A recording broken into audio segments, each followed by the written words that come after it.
অসমত বাংলাদেশী থকা নথকাৰ কথা এইটোৰ লগত কিয় আহিল? আপোনাক মই সুধিছোঁ যে তেওঁলোকে বাংলাদেশী বুলি উচ্ছেদ কৰে আৰু বাংলাদেশী বুলি যদি উচ্ছেদে কৰে গোৱালপাৰা মানুহবিলাক দলগাঁৱত কিয় সংস্থাপন কৰে চৰকাৰী খৰচত নি?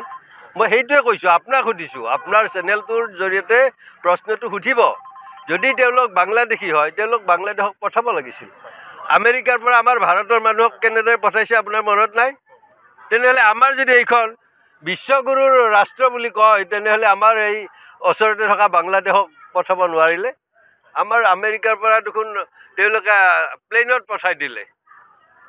আৰু কেনেদৰে পঠাইছে সেই কথাখিনি মই নকওঁ, সেই কথাটো আপোনালোকৰ মনত নিশ্চয় আছেই। গতিকে আপোনালোকেও এতিয়া অকল সাংবাদিকতে হয়, এজন ৰাইজ হিচাপেও আপোনালোক ৰাইজক বুজাওক যে বৰ্তমান চৰকাৰখনে কেৱল মিছা তথ্যৰেহে তেওঁলোকে হিন্দুত্ব বজাই ৰাখি আছে। ধন্যবাদ। মই সেইটোৰ কথা ক'ব নোৱাৰোঁ। নহয়, চৰ্চিত হ'ব পাৰে, মই সেই বিষয়ত ক'ব লগা নাই। যিখিনি মোক ৰাজনৈতিক কথা সুধিছে সেইখিনিতে মই উত্তৰ দিলোঁ, আৰু বাকীখিনি পিছত। অসমত বাংলাদেশী থকা নথকাৰ কথা এইটোৰ লগত কিয় আহিল? আপোনাক মই সুধিছোঁ যে তেওঁলোকে বাংলাদেশী বুলি উচ্ছেদ কৰে আৰু বাংলাদেশী বুলি যদি উচ্ছেদে কৰে গোৱালপাৰা মানুহবিলাক দলগাঁৱত কিয় সংস্থাপন কৰে চৰকাৰী খৰচত নি? মই সেইটোৱে কৈছোঁ, আপোনাক সুধিছোঁ, আপোনাৰ চেনেলটোৰ জৰিয়তে প্ৰশ্নটো সুধিব। যদি তেওঁলোক বাংলাদেশী হয় তেওঁলোক বাংলাদেশক পঠাব লাগিছিল।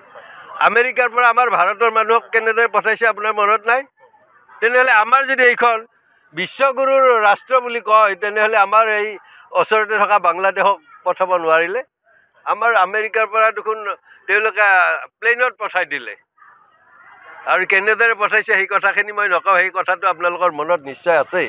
গতিকে আপোনালোকেও এতিয়া অকল সাংবাদিকতে হয়, এজন ৰাইজ হিচাপেও আপোনালোক ৰাইজক বুজাওক যে বৰ্তমান চৰকাৰখনে কেৱল মিছা তথ্যৰেহে তেওঁলোকে হিন্দুত্ব বজাই ৰাখি আছে।